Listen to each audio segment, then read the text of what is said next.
Okay, first saw we're going to work on is the most likely to succeed saw. It's a Husqvarna 136.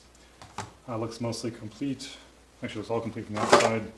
Bar and chain looking in decent shape. Look at that safety chain. Look at that. Double rakers per cutting tooth. That's interesting. But a homeowner saw, I guess they want to keep it safe. First off, notice that throttle's here, but nothing's moving over here. Choke moves lever, but it's missing. Looks like the throttle linkage. That stinks. But fortunately, we have the spare saw here. That throttle linkage is right here. So we'll take this throttle linkage out of the spare saw. Slide it into there. Feed it back into there. Okay. Throttle's now working. So first off, we'll check spark and compression.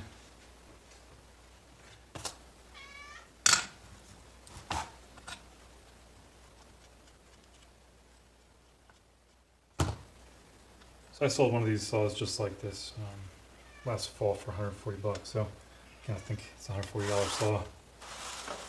Let's see if we can see some spark. Try to turn that towards the camera. Okay, see good spark. Step one accomplished.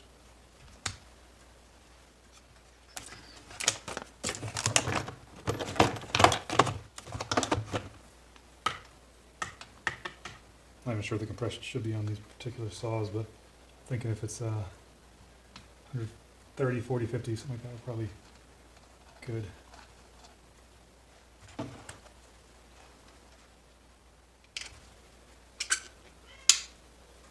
Okay.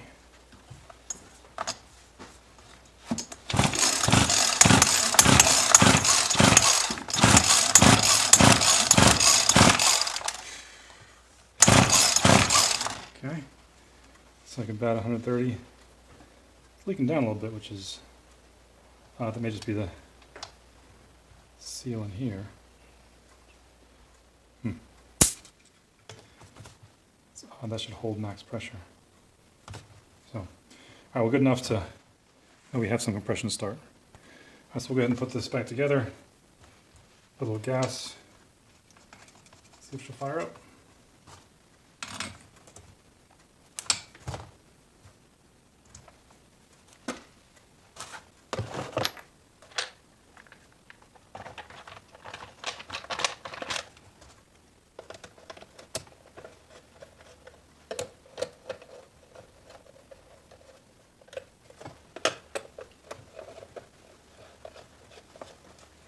Starts, then we'll go over the clutch and everything on the other side, make sure that's okay. Check out the oiler as well. But for now, we're just gonna keep the oil dry, just see if it'll start. I don't want to run it too long. But it came in to me dry, so no fuel, no oil. Alright, let's see if it'll start. Let's switch to go, choke on, there's no primer in this thing.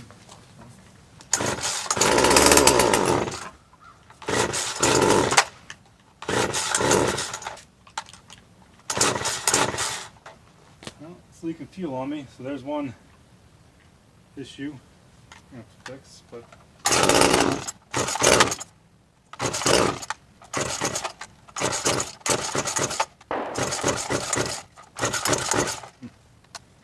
we're going to need to find out where the gas is leaking from and then do some carb work. So not an easy win. Okay, the last one I got of these that was leaking fuel, actually that one wasn't starting, the fuel pickup line was too short. So we'll check that right now, see if there's something loose there. But now we have stinky fuel in the garage.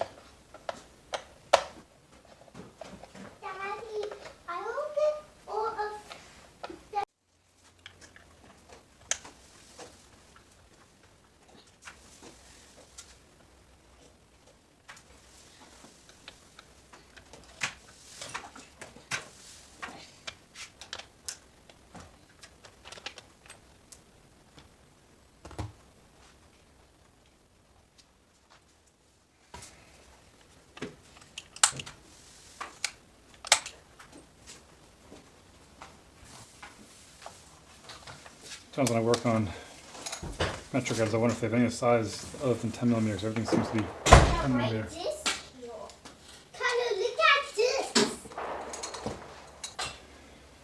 The other bad thing is if this one, which was the one that was the most complete saw out of this mix, has issues, then it doesn't bode well for every single other one that is nowhere near as complete.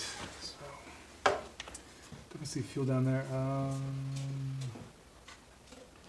Yeah, I see a broken fuel line. So the fuel line is just old and dry and cracked, so that's why it's leaking fuel, not running. So let's see, this fuel line right here is broken, so I have to run a new fuel line from the carb and the tank, hopefully without having to buy the actual Husqvarna custom part. We'll see how that goes.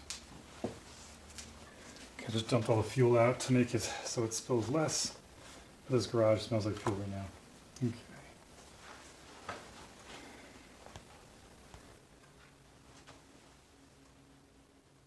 I have to pull a carb off out of here to get this.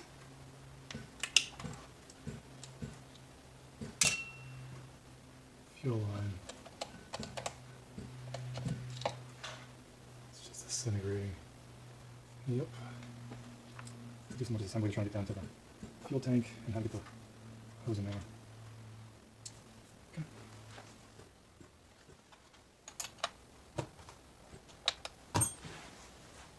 Okay, so both of these have, both 136s have broken fuel lines here, so you have to be able to see down underneath here. That's where the fuel line goes, so it goes from this nipple here up and over the carb and down there. So I need to pull the carb off just to get access. That's what I'm doing right now. Gas line. Find it? Look on the garage in the basement. You look down there. It's right here. I'm taking out these two Phillips head screws right here that also hold this bracket in.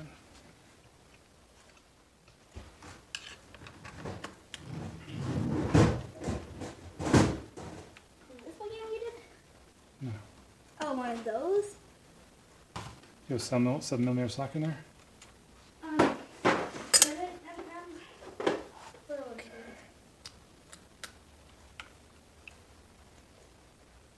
Carb, gasket's still intact there, so that's good. Now you can see the carnage here for this hose. So, fortunately, it's where it goes into the tank, so I may have to buy the actual kit with the fuel filter at the end and the correct hose that goes on it, so take a look at it. Okay, so when you do a fuel line, I have this fuel line here. It seems like the right diameter. Only enough for one saw. So essentially, what we're gonna have to do is feed this. What I did first is I cut at an angle. See that?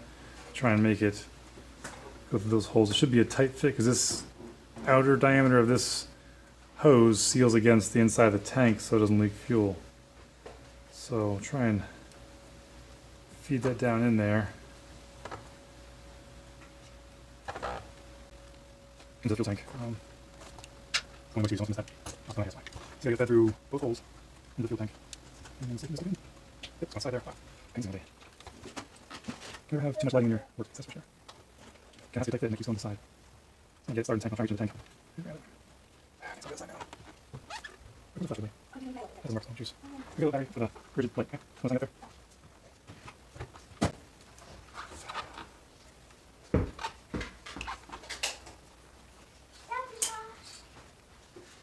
Alright, I'm going to pause this until I get it started.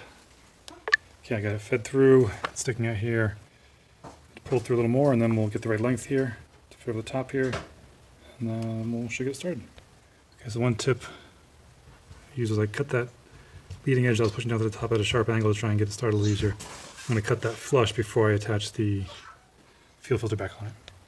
Okay, so now that we have a fuel line approximately the right length, I want to get the length kind of nailed down, so I have to put the carburetor back on because this fuel line runs over top of it and back onto here. So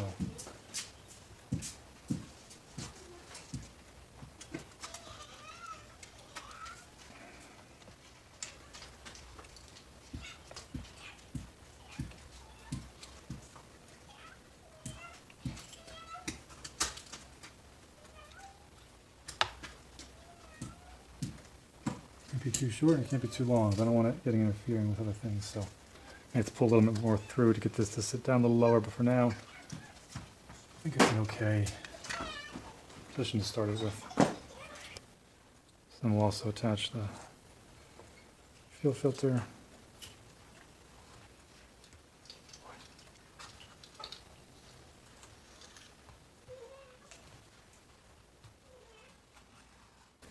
Okay, so I'll put this bracket back in here again.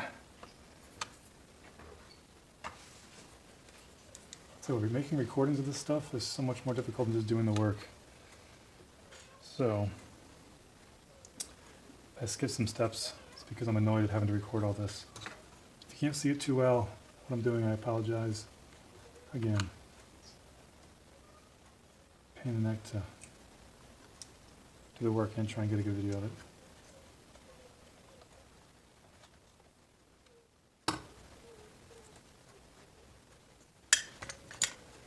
These long screws back in again. That should align everything to the cylinder.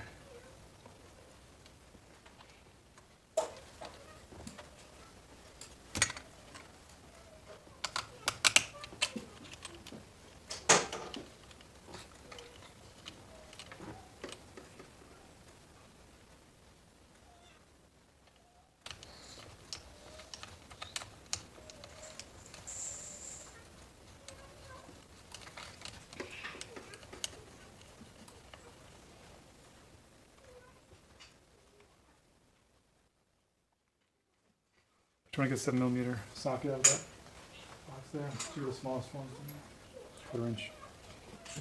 That is socket?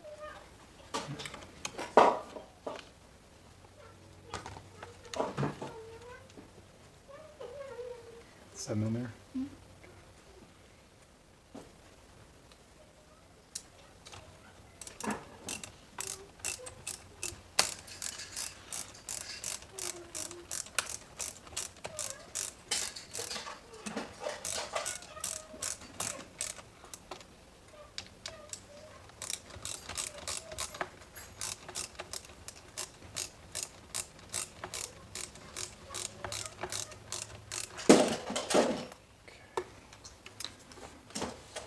What I just did there was attach these two studs to hold the carb back onto the cylinder.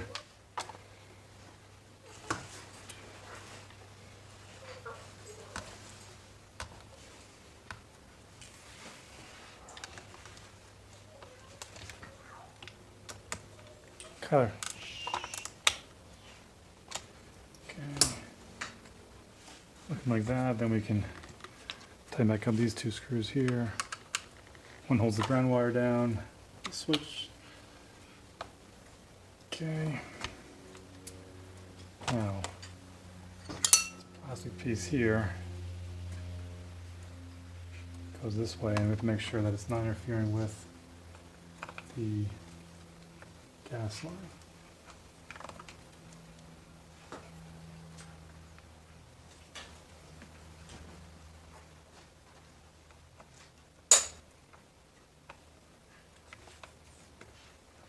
That. Okay, the fuel line was good back there.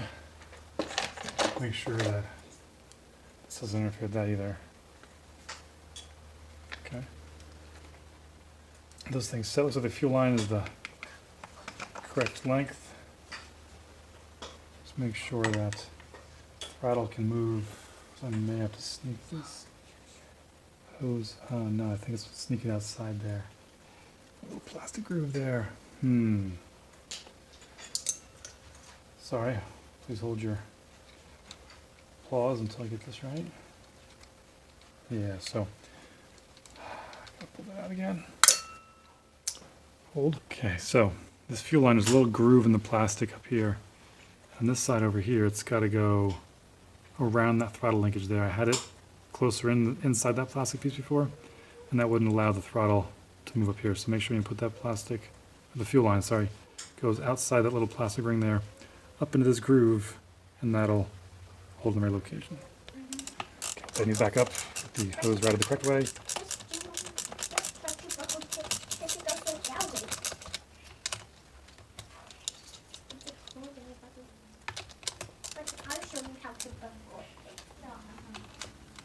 I'll go crazy with tightening these. It's into aluminum and there's a gasket in there, so I don't have a torque spec for you, but that should be good enough. Okay, so now the throttle linkage over here can move properly. So, looking good. Tighten these two screws back here. Now to lock the carb into place.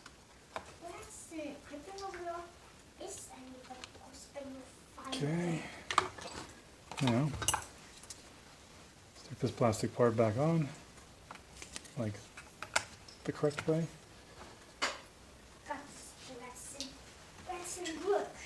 Two little nuts go on this side of the plastic part.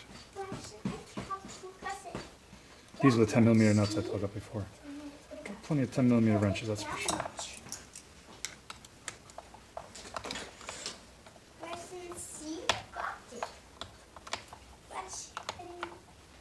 And not crazy tight, but at the same time you don't want air leak getting past the air filter. So, like so.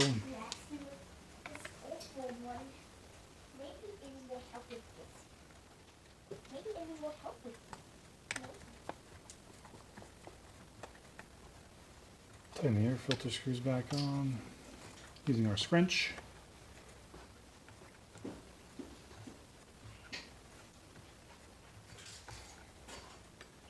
Again, it's just going into plastic, so I need to over tighten these. Finger tight is fine. Okay. Here's our fuel filter. We can stick that back in there. Take the fuel lines, just press these fingers back together. Fuel cap goes in there. Okay. We put this recoil assembly back on. Make sure it's in there properly.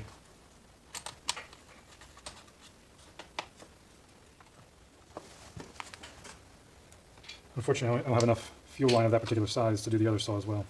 So we'll see if we can get this one up and running today. And I'll do the same thing to the other saw. Plus there's missing parts there. It's missing the air filter housing. So, and the fuel linkage, throttle linkage, sorry. I own some professional Husky saws, and boy, they're a different breed as far as fasteners. Not a lot of fasteners going with plastic like these are on this saw. But again, most homeowners, this is all you'll ever need. Cut some branches up that fell off a tree that died, or so. Nothing wrong with these Husqvarnas. Okay. Now so we just put this throttle linkage back on.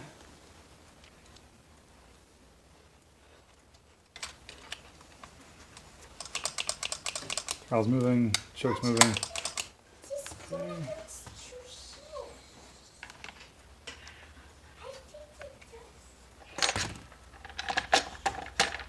Good to have the cover on because the way this air injection works, it blows air from the cooling fins or from the flywheel and blows the air up into here and kind of keeps the air filter clean. So it's always good to run it with the cover on it as intended from the factory.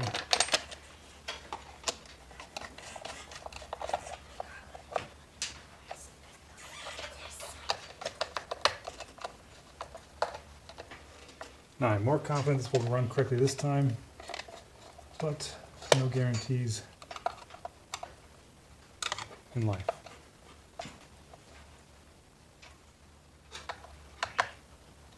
Let's see where these are made. 1998, California USP.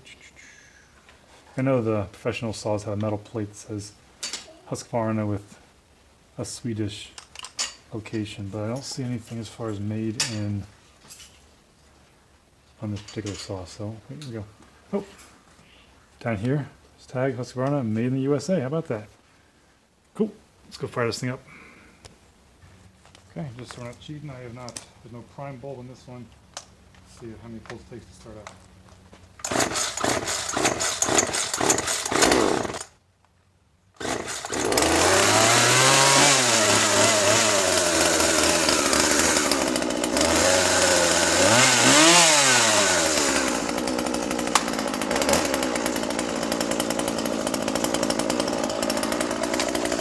Okay, so Number one Husqvarna 136. Fueled up, oiled up, lubricating the barge is fine. Everything runs good. It runs out strong. So this one's ready to go. Probably worth about 150 bucks. So there's that one. The other 136 is missing some parts. I'll check compression and spark later, but it's missing the air filter housing, the air filter, those air filter screws, the throttle linkage, as well as the top cover. So I can price those on eBay and see what they cost. It may make this saw not worth fixing. But before I buy anything, I'll just check compression, spark, make sure that's good. Oh, it also needs the same fuel line, which I ran out of. So it needs what that saw needed plus a few more things. So again, I'll check the price and see if it's worth rebuilding or not. Otherwise, it'll just be a part saw that gets sold with that one if and when I sell that. So that's it for the Husqvarna 136. So I think next we'll work on the Shindawa.